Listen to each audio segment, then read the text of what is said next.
In today's video, we have the latest trade talk from around the league. We're looking at the Calgary Flames. Word is Elias Lindholm likely is a re-signing, putting the Flames in a difficult position. Likely looking to move not only him, but defenseman Noah Hanifin. The Tony DeAngelo trade to Carolina appears to be moving forward. We'll discuss an update on that. Plus, Erik Karlsson, is a trade going to come together? Is it going to happen? Where will he be? Can Pittsburgh make it happen? We'll discuss a possibility and how they can do it. All that and more coming up next. So welcome back to another video here at Top Shelf Hockey. As I mentioned, we have a variety of things to take a look at here today. A few teams I want to look at: Calgary, Philly, Montreal, and then the Karlsson situation. Let's start with the update on Tony DeAngelo. I know, as I've talked about the last few days, we were expecting, once we get past the 1 year mark, which would have been a couple days ago, for the Flyers and the Hurricanes to execute the Tony DeAngelo trade, sending him with 50% salary retention back to Carolina in exchange for a lower level prospect. That's not yet happened, but I've seen reports and on updates today from different Philadelphia media suggesting that it's not, there's no issues with it. It's not an if, but when it's going to happen. So at this point, it sounds like Carolina is looking to take care of a few other things before they execute the deal. So we know that there's issues with the negotiations on Brett Pesce. They're having obviously potential, that might lead to a trade because negotiations aren't going well. And they have some other scenarios that they're looking to do, including potentially signing another forward. They're involved in the Karlsson trade talks, which we're going to talk about here in a few minutes as well.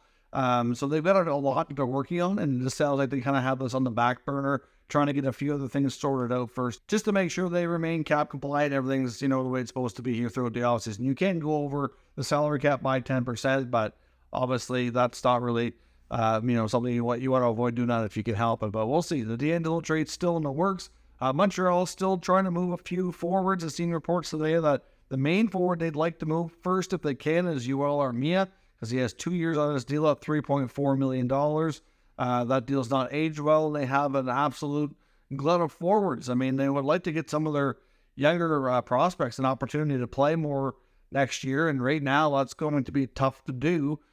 Considering how many guys that they have on their roster. They have way too many. So they like to move Armia. They'd like to move Mike Hoffman. I know at one point Christian Dvorak's name was out there. I've seen reports today saying that it's less likely now. Apparently he obviously had a down season, battled a lot of injuries. I'm not sure he's 100% healthy right now. It makes more sense maybe for him to try to bounce back and maybe consider moving him maybe at the deadline. Of course, they have Monahan, they have Dvorak, they have some younger players they brought in, like Kirby Dach last year and Newhook this year, who can possibly be centers. Of course, they got Nick Suzuki. So some of these guys who can play center are going to end up on the wing. We know that. And, of course, lots of other guys around, like Anderson and Gallagher.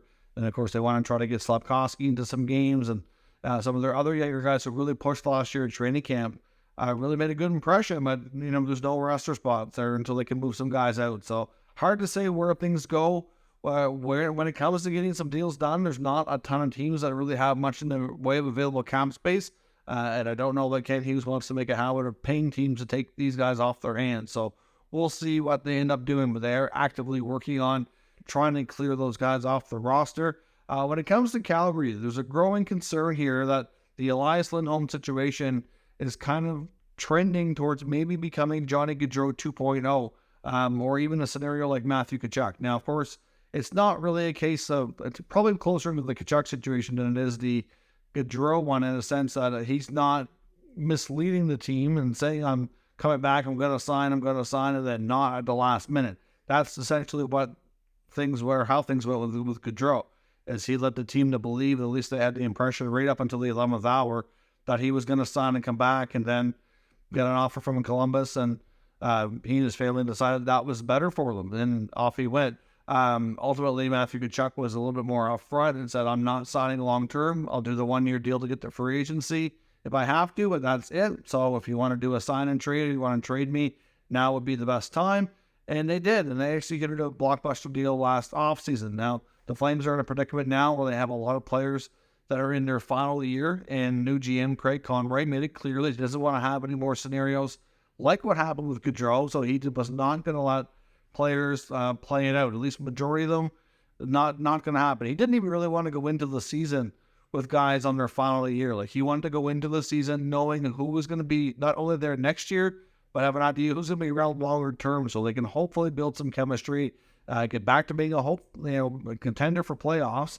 And if they're going to be a contender for playoffs, they don't want to be subtracting later in the year. Because, I mean, you can go into the season like you're not in any danger of losing these guys right now, but do you want to really be subtracting and trading Lindholm and Hanifin and Tanev and anybody else, Zadorov, for example, that are all pending UFAs at the deadline, because you don't want to lose them for nothing. You want to recoup as many assets as you can.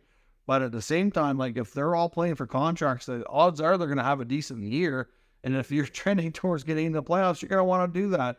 And you don't want to spend all season working with those players just to have them go, right? Like, you want to build chemistry for not only next year coming, but for future.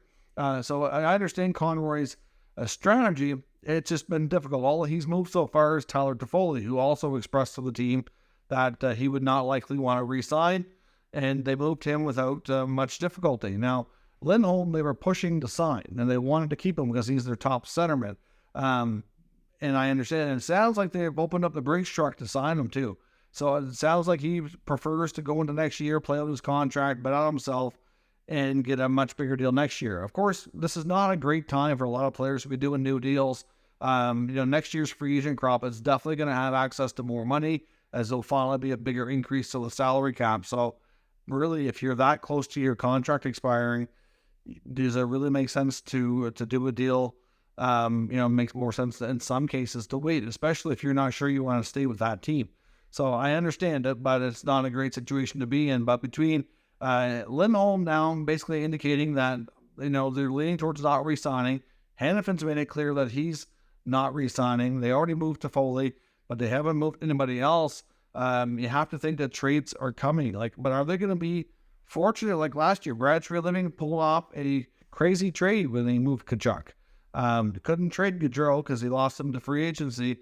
But ultimately, even though the team regressed this year, Mackenzie Weegar and Jonathan Huberdeau are really good players that have a great track record. And at the time, the deal looked really good on paper, and a lot of people thought they might even be a better team.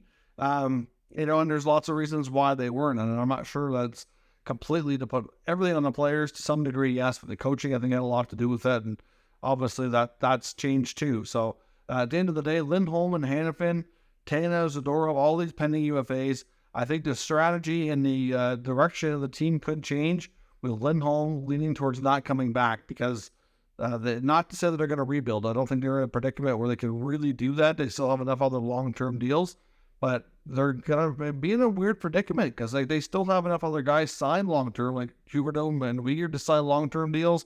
Markstrom still signed longer-term. They got Kadri in a long-term deal last year. That's a lot of money tying up and a lot of space on their roster. And it doesn't really, I guess they can be the veterans and stick around and go through the rebuild, but I'm not really sure they're in a great spot to do that. So it's going to be more of a retool by the looks of things. I just don't know how things are going to go. But to me, with Lindholm, that makes the perfect sense. If they're not going to be able to sign him, I just keep seeing this connection to the Maple Leafs. If the Maple Leafs end up in a predicament like with William Nylander, like they're having difficulties with negotiations like they are now, if that doesn't change, where they're like $1.5 to $2 million apart in negotiations, I see the link with Nylander to Calgary. Like I said, he was born in Calgary. His father played there before. I think they would pay him more what he wants than Toronto would, because they can afford to do it, especially with all these guys not coming back. They could sign him to be more of the star player on their team. Him and Huberdeau being the top two forwards, right? So, not to say that'd be a one-for-one deal Lindholm for Nylander, but I think they could both be the centerpieces for a wicked blockbuster trade. Not to say that there's not other good options around the league, but I just keep visioning that. Both these teams are in awkward predicaments with some of these players, and I see a real scenario emerging where it makes total sense for them to have conversations. So we'll see. But at this point, Calgary's got some big decisions to make, and I do wonder about a link to the Leafs there. When it comes to Karlsson, now, of course, he's got full control here.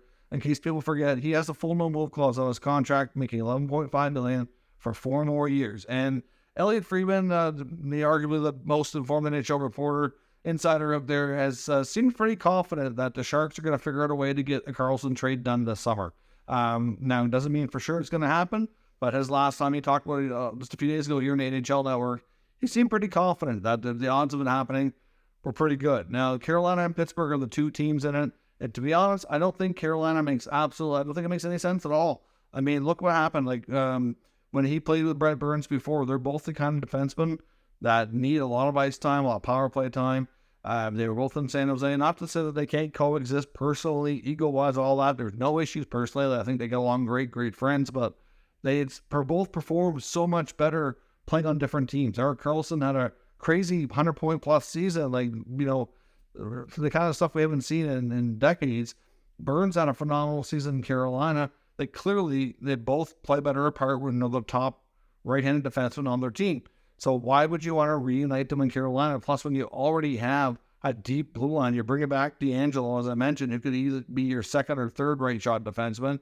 You still have, Brady Shea, Jacob Slavin, who's really good. I don't know that they really need to add this Karlsson in there too. Like, a phenomenal player. Does he make any team better? I guess he does, because he's that good, but does it make sense for the Hurricanes? I just don't think it does.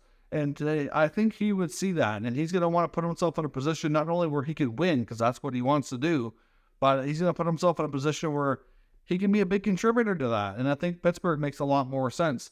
Obviously, Chris Letang also, like Brent Burns, is a dominant right shot defenseman, but Pittsburgh has never had this dynamic, and he's never, I think Letang would be more inclined to take a secondary role. I mean, not to say that he can't be a big contributor, because he can, but Letang, unfortunately, has had a lot of health issues too. So if anything arises, the team's, in good hands that way, having a lot more depth with both of them being there. But how can they make it work? People I've seen talking about on social media saying Pittsburgh can't do this. It's crazy. Like, it's not going to happen.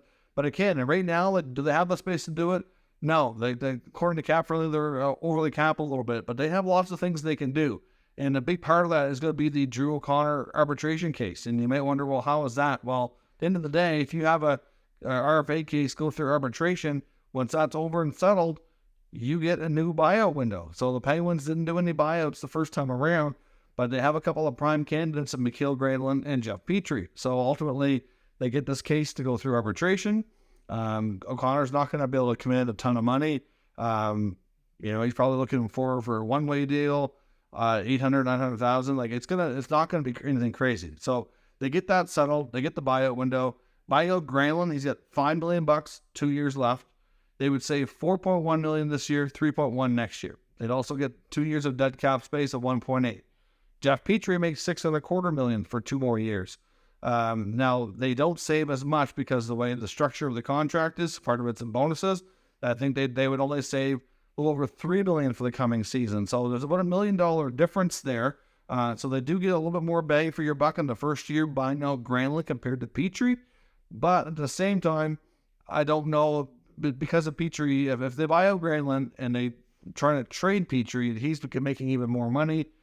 It might be more costly and difficult to pull off, whereas they might have an easier time getting rid of the Granlund contract by trade and buying out Petrie. So that we don't know which one is the better candidate for that, because of the trade options that would be with the other player who's not bought out. But at the end of the day, they can get both those guys off the roster, one via trade, one via buyout. The buyout you have more control over. You just freed up a bunch of cap space. They're also going to move Casey DeSmith. You're not going to tell me they not only re-signed Tristan Jarry, but they brought in Alex Nedeljkovic and Magnus Hellberg as free agents. I don't think they did that with the intention of keeping Casey DeSmith at all. So Casey DeSmith is making $1.8 million. So Nedeljkovic and Hellberg both making less money. So they can have a backup goaltender for a cheaper price tag. So clearly that's another 1.8 coming off the books. So between those 3 contracts, that's a lot of money right there. So obviously San Jose would have to retain maybe not a full 40%, but close to it, probably 37, 38%, something like that, to get him down to about $7 million, because he's making 11.5. So you get enough retained to get him down to 7. And then, like I said, on top of that, you move all this other money out between some of it going to San Jose in the trade return, or a combination of a third team. And of course, they're going to have to send something to the Sharks as well. Maybe the Sharks get a defenseman like either Pierre or Olivier Joseph. Maybe it's Marcus Pettersson. Hard to say. But one of those contracts go to the Sharks. We have a third team that can take Casey DeSmith, because I don't think San Jose would want him. And then, you moved out enough money that it's doable, because you got a $7 million Erik Karlsson coming in and basically be making just not much more than Chris Letang. So at the end of the day, it's certainly very much possible. Now, what San Jose would want, I don't know exactly. Like I said, they're going to want a younger defenseman, so whether it be Joseph or Ty Smith or one of those guys, they're going to want at least one first-round pick, maybe another second, third rounder, something like that, maybe another prospect. They can get a young defenseman, a prospect, and a couple of picks. To me, that's pretty good. Now, I know this guy, with the way Karlsson can play, that you can really get a ton of value there. And at the same time, if they're going to take back a bad contract, might cost you a few more picks and prospects on top of that. But I have no doubt Pittsburgh would make that trade in order to really push to win another cup with the couple of years they have left here with Crosby, Malcolm, and Tang, and hopefully Mr. Karlsson as well. So let me know your thoughts on that potential deal, as well as the Flames information, the Montreal Canadiens. What are we going to see here? Hopefully we'll get some more trades to talk about in the next little bit. Let me know your thoughts on that. Of course, if you're new to the channel, make sure you subscribe and stick around. We'll keep you up to date with all the news of all 32 NHL teams. Thanks for watching, and I'll catch you next time.